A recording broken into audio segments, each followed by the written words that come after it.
I'm Jessica.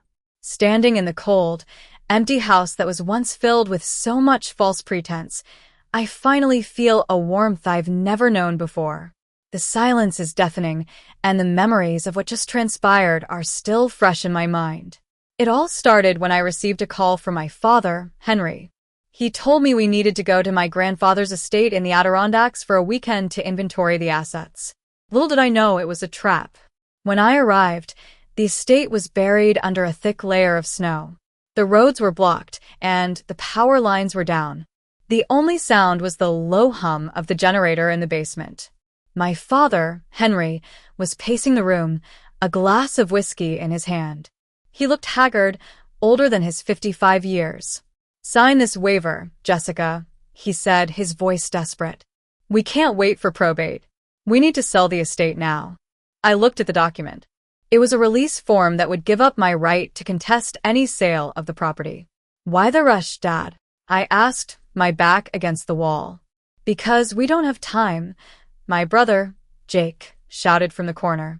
He was 30, but he looked like he hadn't slept in days. "Stop asking questions and sign the paper, or I swear." I turned to him. "You swear what, Jake? You'll hit me again?" He lunged at me, but Henry grabbed his arm. That's when the truth came out. "We owe people, Jessica," Henry whispered. "Bad people. I leveraged the business, all of it. And Jake, he borrowed against the inheritance before Grandpa even died. $2. $5 million.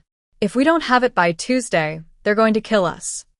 For years, I had been the responsible one in the family. I was 28, and I had spent my life bailing them out. I had used my savings to pay off Jake's debts, and I had fixed Henry's tax returns for free so the IRS wouldn't come after him. My sister, Lily, who was 26, had stolen jewelry from me and sold it, and I never said a word because I thought family was more important. But standing there, looking at their terrified faces, I felt a clarity I had never felt before. I remember the day at the lawyer's office when they laughed at me. Henry had pointed at a $20 bill on the table and said, "That's your price, Jessica. That's what you're worth to this family."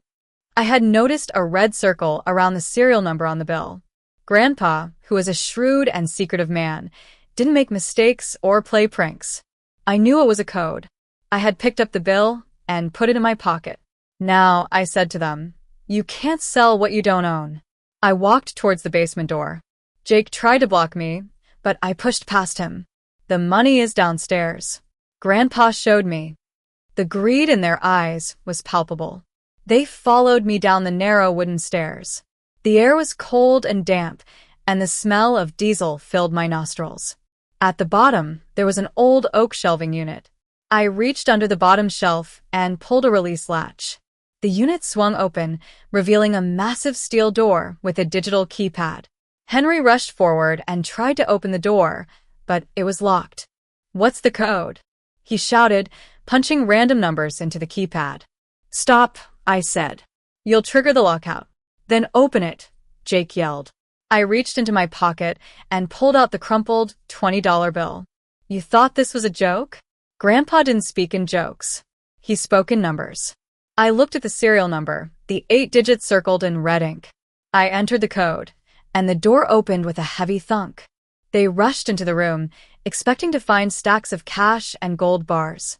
But all they found were filing cabinets and stacks of manila folders. "What is this?"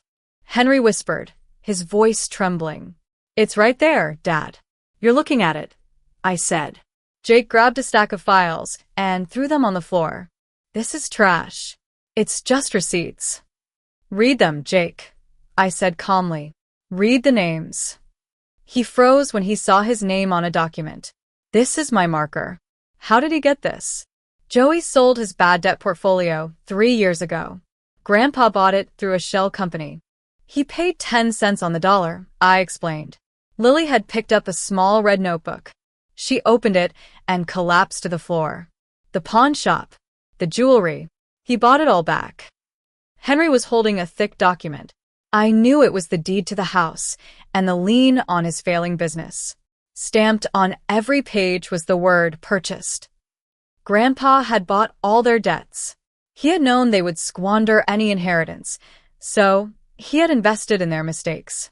I walked over to the table and picked up the single blue folder with my name on it.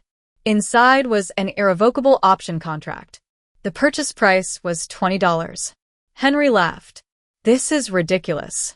Grandpa was senile. This won't hold up in court. I said, go ahead, tear it up. It's just a copy. The original is in a safety deposit box in Zurich, and a digital scan is on a secure server. I took out the $20 bill and placed it on the contract. Grandpa set the price. It's low enough that even the worthless grandchild can afford it. I took out a pen and signed the contract. The transaction is complete. The hierarchy of his family has just changed.